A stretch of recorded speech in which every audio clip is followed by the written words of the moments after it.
नमस्कार साथियों, स्वागत है आप सभी का अध्ययन वाटिका में। आज हम लोग देखेंगे विराम चिन्हों के बारे में। हिंदी का महत्वपूर्ण टॉपिक है विराम चिन्ह। छोटा टॉपिक है परंतु इससे प्रश्न पूछे गए हैं एग्जाम्स में, इसलिए इम्पॉर्टेंट टॉपिक हो जाता है। ठीक है, इसलिए इम्पॉर्टेंट टॉपिक हो जाता है, तो इसको बहुत ही डिटेल में जानेंगे। विराम चिन्ह कितने प्रकार के हैं, विराम चिन्हों का प्रयोग कहाँ पर होता है। ठीक है, तो आइए देखते हैं। विराम का मतलब होता है ठहराव। ठहराव कहाँ पर या विश्राम कहाँ पर। विराम का मतलब होता है ठहराव या विश्राम। विराम का मतलब ठहराव या विश्राम। विश्राम कहाँ पर, जब हम कोई वाक्य पढ़ते या लिखते हैं तो उसके मध्य में जो विश्राम लेते हैं, जो ठहराव लेते हैं, तो वहाँ पर किन चिन्हों का प्रयोग किया जाता है, विराम चिन्हों का प्रयोग किया जाता है उस विश्राम, उस ठहराव को बताने के लिए। ठीक है, ये ठहराव अलग अलग तरीके से हो सकते हैं। ठीक है, जैसे विस्मय हुआ तो वहाँ ठहराव ले लिए। ठीक है, या फिर कोई चीज़ निर्देशित कर रहे हैं तो वहाँ पर ठहराव ले लिए। तो ऐसे वाक्यों में अलग अलग प्रकार के विराम चिन्हों का प्रयोग किया जाता है। ठीक है, पंडित कामता प्रसाद गुरुजी के अनुसार विराम चिन्हों की जो संख्या इन्होंने बताई है वह 20 बताया है। ठीक है, कितना विराम चिन्ह की संख्या बताए हैं, 20। और किस भाषा से लिए गए हैं, वह है अंग्रेजी भाषा। ठीक है, विराम चिन्ह किस भाषा से लिए गए हैं, अंग्रेजी भाषा। ठीक है, एक विराम चिन्ह ऐसा है जो अंग्रेजी भाषा से नहीं लिया गया है। एक विराम चिन्ह ऐसा है जो अंग्रेजी भाषा से नहीं लिया गया है, वह है पूर्ण विराम चिन्ह। पूर्ण विराम चिन्ह। ठीक है, प्रश्न पूछेगा कि अंग्रेजी भाषा से नहीं लिया गया है। प्रश्न पूछेगा कि पंडित कामता प्रसाद गुरुजी के अनुसार कितने प्रकार के विराम चिन्ह हैं, तो आपको बताना है 20 प्रकार के। किस भाषा से लिए गए हैं विराम चिन्ह हिंदी में, तो अंग्रेजी भाषा से लिए गए हैं। कौन सा एक विराम चिन्ह ऐसा है जो अंग्रेजी भाषा से नहीं लिया गया है, तो आप बताएंगे पूर्ण विराम चिन्ह। ठीक है, विराम चिन्हों का प्रयोग बहुत ही सतर्कता से करना चाहिए वाक्यों में, नहीं तो ये वाक्य के अर्थ को ही उल्टा कर देते हैं, पलट देते हैं कंप्लीटली। जैसे एक उदाहरण समझिए, उदाहरण है रोको मत जाने दो। ठीक है, ये वाक्य है। वाक्य कह रहा है कि रोको मत जाने दो। अगर इसमें मैं विराम दे देकर पढ़ूं इसको, ठीक है, जैसे एक विराम मैंने पहले यहाँ लगाया, तो इसको मैंने पढ़ा रोको मत जाने दो। ठीक है, अर्थात इसका अर्थ हुआ कि उसे रोक लो, उसे जाने मत दो। लेकिन यही विराम अगर मैंने यहाँ पर प्रयुक्त कर दिया, ठीक है, तो इसका अर्थ हो जाएगा रोको मत जाने दो, अर्थात उसे रोको मत, उसे चले जाने दो। ठीक है, तो विराम चिन्हों का प्रयोग जो है वाक्य में बहुत ही सतर्कता से करना है, नहीं तो ये वाक्य के अर्थ को जो आप कहना चाह रहे होंगे उसको ऐसे ही परिवर्तित कर देंगे। ठीक है, तो आइए जानते हैं पहले विराम चिन्ह के बारे में। अल्प विराम। अल्प विराम। अल्प विराम को इंग्लिश में क्या कहेंगे, इंग्लिश में कहेंगे कॉमा। ठीक है, अल्प विराम का चिन्ह क्या होता है, ये कंफ्यूज नहीं होना है चिन्हों के मामले में। चिन्ह आपको बहुत ही केयरफुल तरीके से याद कर लेना है, नहीं तो पूछेगा अल्प विराम, बता बैठेंगे अर्ध विराम, तो वहाँ पर गलत हो जाएंगे आप। जबकि अर्ध विराम का चिन्ह होता है, अल्प विराम के ऊपर बिंदी लगा दे तो उसको अर्ध विराम कहते हैं। ठीक है, तो अल्प विराम चिन्ह को अर्ध विराम से कंफ्यूज नहीं करना है। अल्प विराम का प्रयोग कहाँ पर होता है, हिंदी भाषा में सबसे अधिक किस विराम चिन्ह का प्रयोग होता है, हिंदी में सबसे अधिक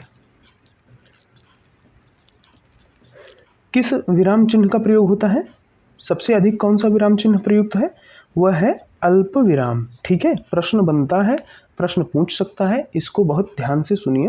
हिंदी भाषा में सबसे अधिक प्रयुक्त विराम चिन्ह है अल्प विराम। ठीक है, अल्प विराम का प्रयोग कैसे कैसे होता है, जैसे एक ही प्रकार की संज्ञा आ गई, ठीक है, राम, राजू और मोहन स्कूल गए। ठीक है, राम, राजू और मोहन स्कूल गए, एक ही प्रकार की संज्ञा आ गई। यहाँ पर संयोजक अव्यय और लगने की उम्मीद थी, राम और राजू, लेकिन यहाँ पर हमने संयोजक अव्यय ना लगा करके विराम चिन्ह का प्रयोग लगाया अल्प विराम का। ऐसे ही दो वाक्यों के बीच में, ठीक है, दो वाक्यों के बीच में अगर संयोजक अव्यय और, एवं, तथा लगने की उम्मीद हो या फिर लगा हो, तो वहाँ पर अल्प विराम चिन्ह का प्रयोग किया जा सकता है। जैसे जैसे पुजारी मंदिर आते हैं, पुजारी मंदिर आते हैं, पूजा करके चले जाते हैं। पुजारी मंदिर आते हैं, पूजा करके चले जाते हैं। पुजारी मंदिर आते हैं और पूजा करके चले जाते हैं, ऐसा कहा जा सकता था। और यहाँ संयोजक अव्यय लगने की उम्मीद है, लेकिन यहाँ पर हमने और ना लगा करके किस विराम चिन्ह का प्रयोग किया? अल्प विराम का। अल्प का मतलब होता है थोड़ा, जहाँ थोड़ी देर का ठहराव हो वहाँ अल्प विराम चिन्ह का प्रयोग करेंगे। हिंदी भाषा में सबसे अधिक प्रयुक्त विराम चिन्ह है अल्प विराम चिन्ह। अल्प विराम को इंग्लिश में कॉमा कहते हैं। अल्प विराम का जो साइन होता है वो ऐसे होता है, ठीक है। अल्प विराम और अर्ध विराम में कंफ्यूज नहीं होना है। आइए देखते हैं दूसरा विराम चिन्ह। दूसरा विराम चिन्ह है अर्ध विराम, अर्ध विराम चिन्ह, ठीक है। दूसरा विराम चिन्ह है अर्ध विराम। अर्ध विराम को इंग्लिश में क्या कहेंगे? अर्ध विराम को इंग्लिश में कहेंगे सेमी कॉलन। इसका साइन क्या होगा? इसको ऐसे लिखा जाता है, ठीक है ना। अर्ध विराम को ऐसे लिखा जाता है, जहां पर अल्प विराम से थोड़ा अधिक, अल्प विराम से थोड़ा अधिक ठहराव हो और पूर्ण विराम से थोड़ा कम ठहराव हो, वहाँ पर अर्ध विराम चिन्ह का प्रयोग किया जाएगा, ठीक है। वहाँ पर किस विराम चिन्ह का प्रयोग किया जाएगा? अर्ध विराम का। एक महत्वपूर्ण इसका प्रयोग और होता है, जैसे अगर हम दो या दो से अधिक उपाधियों को लिखते हैं, ठीक है, दो या दो से अधिक उपाधियों को लिखते हैं, तो वहाँ पर अर्ध विराम चिन्ह का प्रयोग किया जाएगा। किस विराम चिन्ह का प्रयोग किया जाएगा? अर्ध विराम चिन्ह का। इसको ध्यान रखिएगा, ये पूछा गया क्वेश्चन है, ठीक है। दो या दो से अधिक उपाधियों के मध्य जो है अर्ध विराम चिन्ह का प्रयोग किया जाएगा, ठीक है ना। आइए दूसरा विराम चिन्ह देखते हैं। अगला विराम चिन्ह है पूर्ण विराम चिन्ह। अगला विराम चिन्ह है पूर्ण विराम चिन्ह। पूर्ण विराम चिन्ह का प्रतीक क्या होता है? पूर्ण विराम चिन्ह का प्रतीक होता है चिन्ह की जो वर्तनी है, वर्तनी की दृष्टि से चिन्ह जो है ऐसे लिखा जाएगा, ह में न लिखा जाएगा, ठीक है। चिन्ह की वर्तनी की दृष्टि से ऐसे सही होगा, लेकिन आम तौर पर चिन्ह जैसे बोला जाता है वैसे ही लिख दिया जाता है, ठीक है ना। तो इसमें जो है कंफ्यूज नहीं हो, वर्तनी की दृष्टि से आपको यही सही करना है, ठीक है। अगला विराम चिन्ह है पूर्ण विराम चिन्ह। पूर्ण विराम चिन्ह को अंग्रेजी में कहते हैं फुल स्टॉप, ठीक है, फुल स्टॉप। इसका जो साइन होता है वो एक खड़ी पाई होता है, ठीक है, खड़ी पंक्ति होता है इसका साइन, ठीक है। पूर्ण विराम चिन्ह का प्रयोग जो है वाक्यों की जब यति हो जाती है, वाक्य के तार जब टूट जाते हैं, तो वहाँ पर पूर्ण विराम चिन्ह का प्रयोग किया जाता है, ठीक है ना। और पूर्ण विराम चिन्ह का प्रयोग कहाँ होता है? जैसे प्राचीन भाषा के पद्यों में, प्राचीन भाषा के पद्यों में यति के स्थान पर, प्राचीन भाषा के पद्यों में यति के स्थान पर प्रश्न पूछा था कि यहाँ पर किस वाक्य कहाँ पूर्ण विराम का प्रयोग होगा। ऑप्शन में दिया था प्राचीन भाषा के पद्यों में यति के स्थान पर पूर्ण विराम चिन्ह का प्रयोग होता है, ठीक है। पूर्ण विराम चिन्ह का कहाँ कहाँ प्रयोग होता है? इन जो पूर्ण विराम चिन्ह का प्रयोग कहाँ नहीं होता है, तो वह होता है प्रश्नसूचक वाक्य, प्रश्नवाचक एवं विस्मय बोधक, एवं विस्मय बोधक या फिर विस्मय सूचक। विस्मय सूचक वाक्य या प्रश्न सूचक वाक्यों के बाद फुल स्टॉप पूर्ण विराम का प्रयोग नहीं होगा। इसके अतिरिक्त जितने भी प्रकार के वाक्य होंगे सब में पूर्ण विराम चिन्ह का प्रयोग हो सकता है, ठीक है ना। सब में पूर्ण विराम चिन्ह का प्रयोग हो सकता है। जैसे उदाहरण के तौर पर राम फल खाता है, ठीक है, यहाँ पर पूर्ण विराम चिन्ह का प्रयोग हुआ है, ठीक है, यहाँ पर पूर्ण विराम चिन्ह का प्रयोग हुआ है, ठीक है ना। अगला विराम चिन्ह देखते हैं। अगला विराम चिन्ह है प्रश्नवाचक चिन्ह। अगला है प्रश्नवाचक चिन्ह। प्रश्नवाचक चिन्ह को कहते हैं इंग्लिश में क्वेश्चन मार्क। ठीक है, क्वेश्चन। इसका जो सिंबल होता है इस प्रकार से होता है।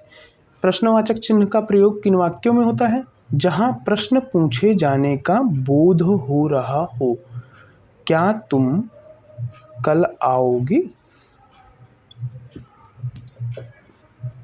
यहाँ पर प्रश्न पूछे जाने का बोध हो रहा है तो यहाँ पर प्रश्नवाचक चिन्ह का प्रयोग होगा। ठीक है, जैसे क्या वह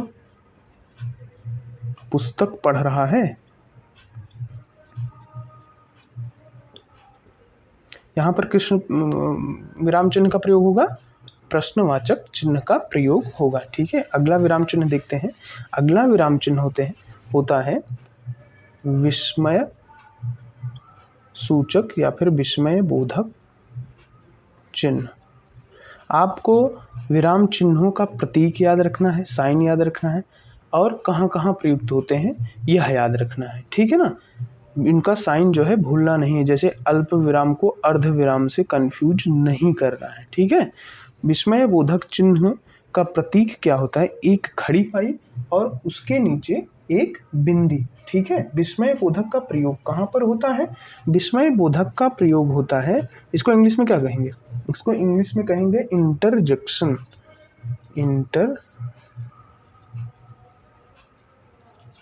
इंटरजेक्शन। ठीक है, विस्मय बोधक चिन्ह का प्रयोग कहाँ पर होगा? विस्मय बोधक चिन्हों का प्रयोग मनोविकार सूचक शब्दों। मनोविकार सूचक शब्दों। मनोविकार सूचक शब्द मतलब कौन कौन से शब्द? जैसे मनोविकार सूचक शब्द जैसे आपके मन में विषाद हो रहा है, घृणा हो रही है या फिर आश्चर्य हो रहा है, दया करुणा का भाव आ रहा है। ठीक है, करुणा का भाव, भय हो रहा है। ऐसे जो मनोविकार सूचक शब्द हैं या वाक्य या वाक्यों के अंत में विस्मय आदि बोधक चिन्ह का प्रयोग किया जाएगा। ठीक है ना, जैसे ओह ओह यह क्या हो गया। जैसे हे राम अब क्या होगा। तो ये जो मनोविकार सूचक शब्द हैं इनके अंत में विस्मय बोधक चिन्ह का प्रयोग किया जाएगा। ठीक है, किन मनोविकार सूचक शब्दों के अंत में? ऐसे मनोविकार सूचक जो शब्द हैं जैसे विषाद, घृणा, आश्चर्य, करुणा, भय इत्यादि के अंत में विस्मय बोधक चिन्ह का प्रयोग किया जाएगा। अगला विराम चिन्ह है अर्ध विराम। अगला विराम चिन्ह है अर्ध विराम। ठीक है, अर्ध विराम का साइन क्या होता है? अर्ध विराम का साइन होता है उपविराम। अर्ध विराम तो अभी बताया, उपविराम। ठीक है, उपविराम का साइन क्या होता है? उपविराम डबल डॉट या फिर विसर्ग के जैसे उपविराम का चिन्ह होता है। ठीक है, उपविराम को इंग्लिश में क्या कहेंगे? उपविराम को कहेंगे कॉलन। ठीक है, उपविराम का साइन क्या होगा? ये होगा। उपविराम का प्रयोग कहाँ पर होता है? उपविराम का प्रयोग जो होता है किसी कथन को अलग दिखाने के लिए उपविराम चिन्ह का प्रयोग किया जाता है। ठीक है, किसी कथन को अलग दिखाने के लिए उपविराम चिन्ह का प्रयोग जैसे होता है, जैसे विज्ञान वरदान या अभिशाप। वरदान या अभिशाप। विज्ञान वरदान या अभिशाप। जैसे एक उदाहरण और कौन सा? जैसे प्रदूषण एक अभिशाप।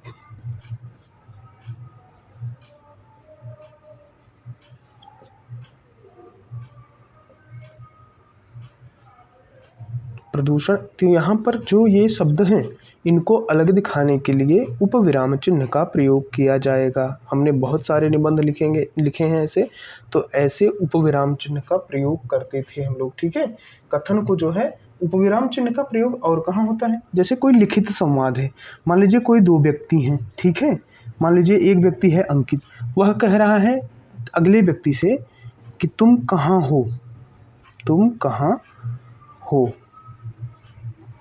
ठीक है। और अगला व्यक्ति मान लीजिए है गोपाल, वह कह रहा है कि मैं संगम हूँ, मैं संगम क्षेत्र में हूँ, ठीक है, मैं संगम क्षेत्र में हूँ, ठीक है। तो ये जो लिखित संवाद हैं, इसी प्रकार से जो लिखित संवाद होंगे इन दोनों के बीच में, तो यहाँ पर हम उपविराम चिन्ह का प्रयोग करेंगे, ठीक है। तो उपविराम चिन्ह का प्रयोग कहाँ कहाँ करेंगे, क्लियर हुआ। उपविराम को इंग्लिश में क्या कहेंगे, कॉलन। उपविराम का जो संकेत होगा वो विसर्ग के जैसा होगा, ठीक है। अगला विराम चिन्ह है निर्देशक चिन्ह। अगला विराम चिन्ह है निर्देशक चिन्ह। निर्देशक चिन्ह को इंग्लिश में क्या कहेंगे, निर्देशक चिन्ह को कहते हैं डैश, डैश। निर्देशक चिन्ह को कहते हैं डैश। और इसका जो चिन्ह होता है वो इस प्रकार होता है, ठीक है। इसका चिन्ह जो होता है एक पाई के जैसा होता है, ठीक है ना। यह जो निर्देशक चिन्ह है, यह योजक चिन्ह से, योजक चिन्ह, इसको ध्यान रखिएगा, योजक चिन्ह से, योजक चिन्ह का भी जो साइन है वो सेम होता है, लेकिन योजक चिन्ह का साइन जो है वो छोटा होता है, जबकि निर्देशक चिन्ह का जो साइन होता है वो बड़ा होता है, ठीक है। इसको ध्यान रखिएगा। निर्देशक चिन्ह का प्रयोग कहाँ पर होता है, निर्देशक चिन्ह का प्रयोग निर्देश देने में होता है। जैसे किसी ने कुछ कह दिया, जैसे सुभाष चंद्र बोस ने कहा, निर्देश दिया लोगों को, सुभाष ने कहा, बोस ने कहा,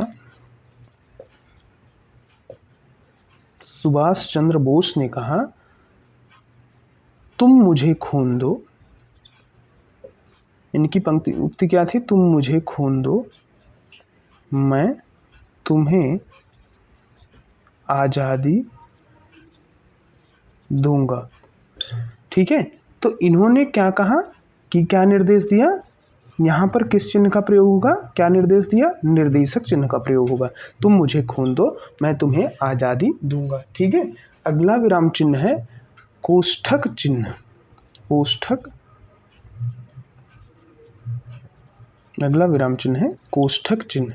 कोष्ठक चिन्ह का प्रयोग कहाँ होता है, कोष्ठक चिन्ह कितने प्रकार के होते हैं, 3 प्रकार के होते हैं।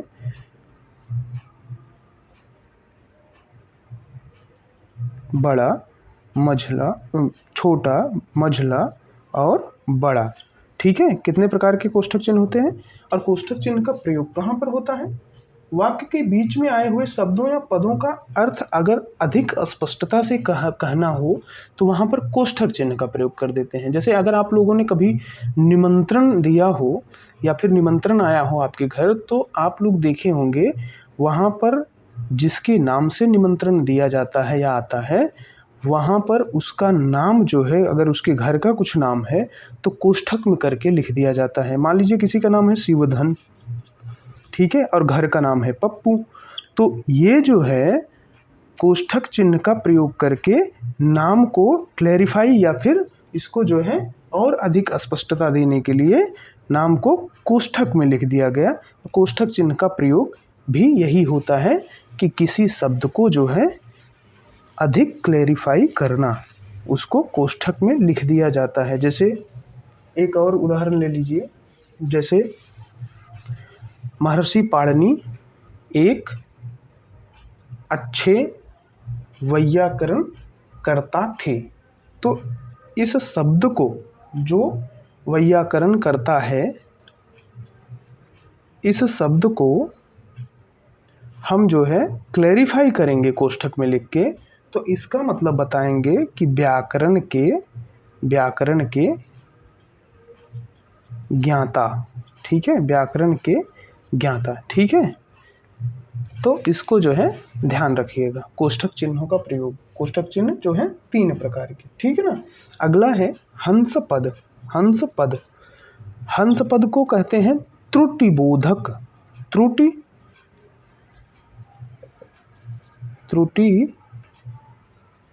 बोधक चिन्ह।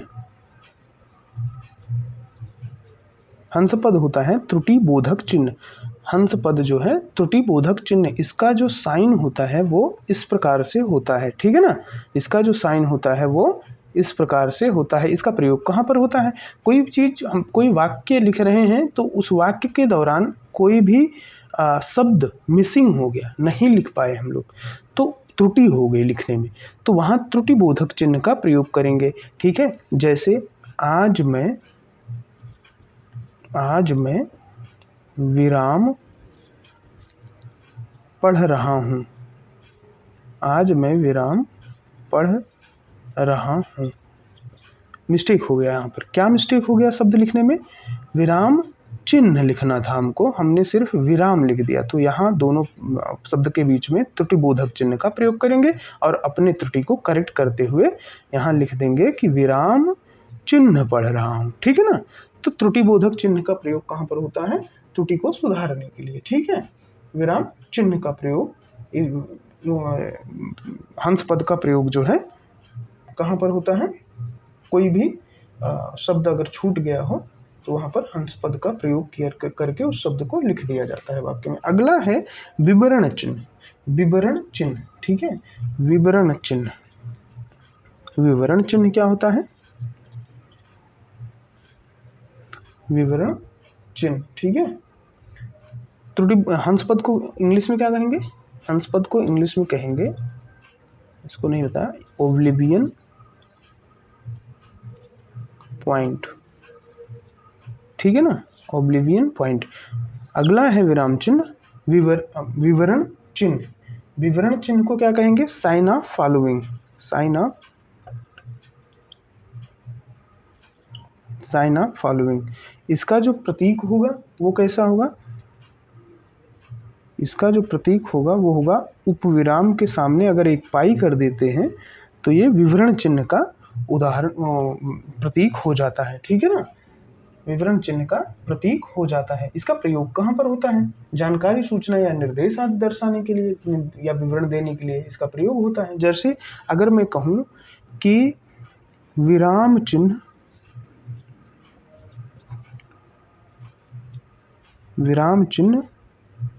के भेद, ठीक है। आगे जब हम इसका भेद बताएंगे तो इसके पहले हम विवरण चिन्ह का विवरण बताएंगे, इसके भेद का विवरण बताएंगे तो विवरण चिन्ह का प्रयोग करेंगे, ठीक है। जैसे सर्वनाम के 6 भेद हैं। जैसे सर्वनाम के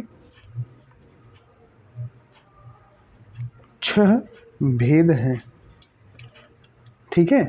अगर भेदों का विवरण देंगे तो यहाँ पर विवरण चिन्ह का प्रयोग कर लेंगे, ठीक है। विवरण चिन्ह का प्रयोग आपने समझ लिया। आइए अगला विराम चिन्ह देखते हैं। अगला विराम चिन्ह है लाघव चिन्ह। लाघव चिन्ह, लाघव चिन्ह को क्या कहेंगे इंग्लिश में? एब्रिविएशन साइन, ठीक है ना। एब्रिविएशन की स्पेलिंग क्या होगी? स्पेलिंग आप लोग चेक कर लीजिएगा, एब्रिविएशन साइन, ठीक है ना। इसका चिन्ह, इसका साइन कैसे होता है? शून्य के जैसा, ठीक है। शून्य के जैसा इसका साइन होता है। कोई भी शब्द हो, कोई भी वाक्य अगर बड़ा, कोई शब्द बड़ा है अगर, जैसे उदाहरण के तौर पर, जैसे हम लोग बड़ा हो या छोटा हो लेकिन लाघव चिन्ह, जैसे पंडित लिखते हैं पंडित, तो इसके आगे भी लाघव चिन्ह का प्रयोग कर देते हैं। लाघव चिन्ह का प्रयोग क्यों किया? क्योंकि इसको जो है छोटे में दर्शाना था, ठीक है ना। जैसे विश्वविद्यालय, ठीक है, यहाँ पर भी लाघव चिन्ह का प्रयोग कर दिए, ठीक है। जैसे अपना उत्तर प्रदेश, ठीक है, जैसे अपना उत्तर प्रदेश, प्रदेशों के नाम जैसे लिखते हैं मध्य प्रदेश, ठीक है, वहाँ पर लाघव चिन्ह का प्रयोग कर दिया जाता है। तो लाघव चिन्ह का प्रयोग किस लिए किया जाता है? संक्षेप में लिखने के लिए, ठीक है। इसीलिए इसको जो है संक्षेप सूचक भी कहते हैं, ठीक है ना। इसीलिए इसको जो है संक्षेप सूचक भी कहते हैं, संक्षेप सूचक चिन्ह कहते हैं, ठीक है। लाघव चिन्ह कन्फर्म हुआ। लाघव चिन्ह का जो साइन है वो 0 के जैसा होता है, ठीक है ना। अगला विराम चिन्ह है उद्धरण चिन्ह।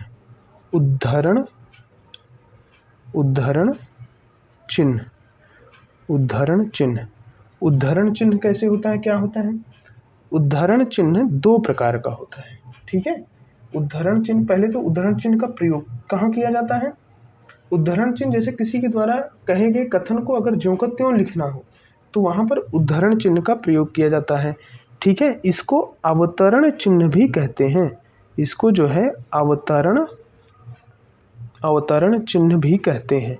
ठीक है, इसको इंग्लिश में क्या कहेंगे? इसको इंग्लिश में कहेंगे इन्वर्टेड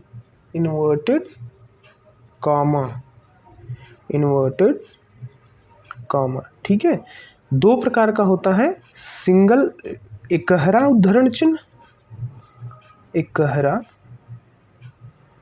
उद्धरण चिन्ह, दोहरा उद्धरण चिन्ह, दोहरा उद्धरण चिन्ह। ठीक है, एकहरा उद्धरण चिन्ह, दोहरा उद्धरण चिन्ह। उद्धरण चिन्ह या अवतरण चिन्ह दो प्रकार का, एकहरा उद्धरण चिन्ह, दोहरा उद्धरण चिन्ह। ठीक है, एकहरा उद्धरण चिन्ह का जो साइन होता है वो कैसे होता है? वो इस प्रकार से होता है, जबकि अगर इसी को दो बार कर दें तो ये दोहरा उद्धरण चिन्ह का साइन हो जाता है। ठीक है ना, दोहरा उद्धरण चिन्ह का साइन। एकहरा उद्धरण चिन्ह का प्रयोग कहाँ पर होता है? जब किसी अक्षर या शब्द पर विशेष बल दें या फिर उस शब्द को विशेष बल देने के लिए एकहरे उद्धरण का प्रयोग करेंगे। जैसे कोई भी, जैसे महात्मा गांधी का नाम लिख रहे हैं। ठीक है, महात्मा गांधी।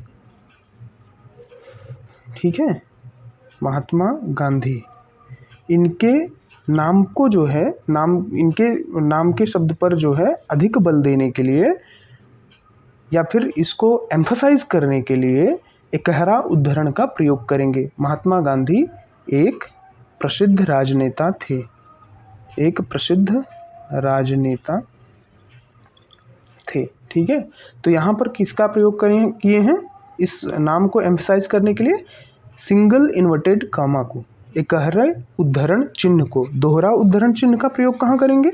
दोहरा उद्धरण चिन्ह का प्रयोग करेंगे जैसे कोई उक्ति हो, कोई कथन हो, कोई महत्वपूर्ण उक्ति या कथन हो, उसको ज्यों का त्यों ऐसे ही लिख दें तो वहाँ पर दोहरा उद्धरण चिन्ह का प्रयोग करेंगे। जैसे मैंने आपको वो उक्ति बताई थी सुभाष चंद्र बोस जी की,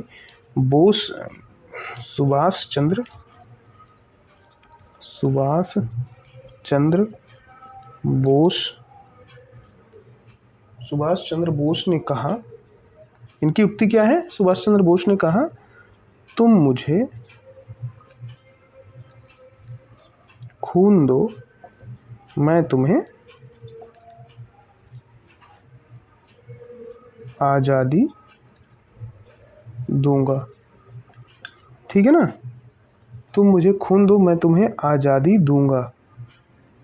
यहाँ लिख लेते हैं, ओए चींटी, तुम मुझे खून दो, मैं तुम्हें आज़ादी दूंगा।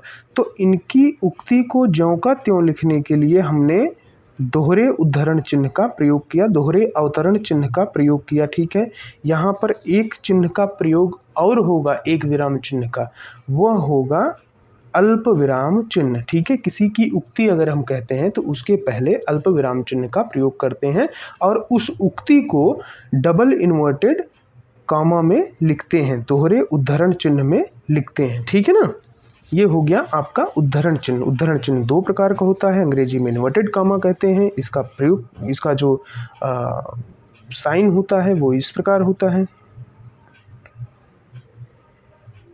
ठीक है ना, वो इस प्रकार होता है। ये क्या लिख दिए?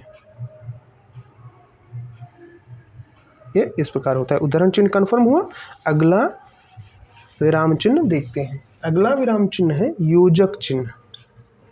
योजक चिन्ह, अगला विराम चिन्ह है योजक चिन्ह।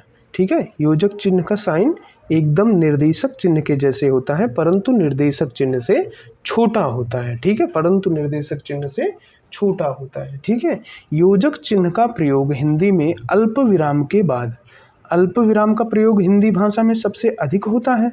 ठीक है, अल्प विराम के बाद जो है, सेकंड नंबर पर प्रयोग है अल्प विराम के बाद, द्वितीय स्थान पर जिसका प्रयोग सर्वाधिक है, सर्वाधिक प्रयुक्त होने वाला विराम चिन्ह जो है वह योजक चिन्ह है। योजक चिन्ह है। ठीक है, योजक चिन्ह का प्रयोग कहाँ कहाँ होता है? ठीक है, योजक चिन्ह का प्रयोग कहाँ कहाँ होता है? योजक चिन्ह का प्रयोग इसको कहते हैं, एक नाम और है इसका सामासिक, इसका एक नाम और है सामासिक चिन्ह। सामासिक चिन्ह, ठीक है। इसका प्रयोग कहाँ कहाँ होता है? इसका प्रयोग होता है जैसे दो शब्द विपरीत अर्थक हों और उनको लिखना हो, जैसे लाभ हानि, जीवन मरण, यश अपयश। ठीक है, तो इन दो विपरीतार्थक शब्दों के बीच में योजक चिन्ह का प्रयोग किया जाएगा। अगर समानार्थी शब्द हैं और उनकी पुनरुक्ति हो रही है तो वहां पर भी योजक चिन्ह का प्रयोग किया जाएगा, जैसे साग पात। ठीक है, जैसे साग पात, जैसे और क्या, और क्या, जैसे मर्यादा, मान मर्यादा, मान मर्यादा, यहाँ पर भी योजक चिन्ह का प्रयोग किया जाएगा। ठीक है, जैसे योजक चिन्ह का प्रयोग और एक जगह होता है, जैसे जब दो शब्दों में एक सार्थक हो और दूसरा शब्द निरर्थक हो, जैसे नल वल बोलने पे एक शब्द अगर निरर्थक हो और एक शब्द जो है सार्थक हो, तो उन सार्थक निरर्थक शब्दों के बीच में योजक चिन्ह का प्रयोग किया जाएगा। जैसे पानी वानी, पानी वानी, पानी तो समझ में आया, वानी क्या है? पानी वानी। ठीक है, ये सार्थक शब्द, ये निरर्थक शब्द, तो इसके मध्य में जो है योजक चिन्ह का प्रयोग किया जाएगा। ठीक है, अनाप शनाप, अनाप शनाप। ठीक है, तो सार्थक और निरर्थक शब्दों के बीच में योजक चिन्ह का प्रयोग किया जाएगा। ठीक है ना, योजक चिन्ह को इंग्लिश में क्या कहेंगे? हाइफन। योजक चिन्ह को हाइफन कहते हैं। ठीक है, हाइफन जो है वो निर्डैश से छोटा होता है। ठीक है ना, हाइफन जो है वो डैश से छोटा होता है। आइए अगला विराम चिन्ह देखते हैं। अगला विराम चिन्ह है रेखांकन चिन्ह। अगला विराम चिन्ह है रेखांकन चिन्ह। रेखांकन चिन्ह हिंदी में बड़ा टफ लग रहा है, लेकिन जब इंग्लिश में इसको देखोगे तो कहेंगे अंडरलाइन। कोई चीज़, किसी शब्द या वाक्य को जो महत्वपूर्ण है उसे अंडरलाइन करते हैं। किसी भी वाक्य में अगर कोई महत्वपूर्ण शब्द है या पद है को रेखांकित करते हैं तो रेखांकन चिन्ह का प्रयोग करते हैं। तो रेखांकन चिन्ह कैसे होगी अंडरलाइन? जैसे कोई आपने शब्द वाक्य लिखा, उसके नीचे मान लीजिए आपने लिखा कि उत्तर प्रदेश में, उत्तर प्रदेश में 75 जिले हैं। ठीक है, उत्तर प्रदेश में 75 जिले हैं। अगर हमने 75 जिलों को इम्पॉर्टेंट दिखाना हो तो इसके नीचे अंडरलाइन कर देंगे, या हिंदी में थोड़ा सा इसका नाम टफ है, रेखांकन चिन्ह। ठीक है, रेखांकन चिन्ह, तो इससे घबराना नहीं है। रेखांकन का मतलब होता है अंडरलाइन। ठीक है, अंडरलाइन। ठीक है, और एक विराम चिन्ह है, उसको देखते हैं। एक विराम चिन्ह है पदलोप चिन्ह। पदलोप, पदलोप चिन्ह। ठीक है, पदलोप चिन्ह, इसको इंग्लिश में क्या कहेंगे? इसको इंग्लिश में कहेंगे ओमिशन, साइन ऑफ ओमिशन। ठीक है, साइन ऑफ ओमिशन। ठीक है ना, ओमिशन, इसका प्रयोग कहाँ पर होगा? जब कोई वाक्य या अनुच्छेद लिख रहे हैं तो उसमें जब कुछ अंश छोड़कर लिखना हो तो वहाँ पर पदलोप कर दिया जाता है। जैसे जैसे एक उदाहरण लूँ, मैं तो तुम्हें चाहता रहा, मैं तो तुम्हें चाहता रहा पर तुम ही आगे, आगे क्या, आगे मैंने पदलोप कर दिया। ठीक है, आप लोग अपने हिसाब से समझ लीजिए आगे क्या। तो ये आपका रहा विराम चिन्ह। ठीक है, विराम चिन्हों को आपने बहुत अच्छे से देखा। इसका जो साइन है उसको याद रखिएगा। ठीक है, जैसे अल्प विराम और अर्ध विराम में कंफ्यूज मत होइएगा। ठीक है, अल्प विराम, अर्ध विराम, उपविराम और विस्मयादिबोधक, प्रश्न सूचक, पूर्ण विराम, इन सब का प्रयोग, इन सब का साइन अच्छे से याद रखिएगा। इससे कोई भी क्वेश्चन बाहर नहीं जाएगा।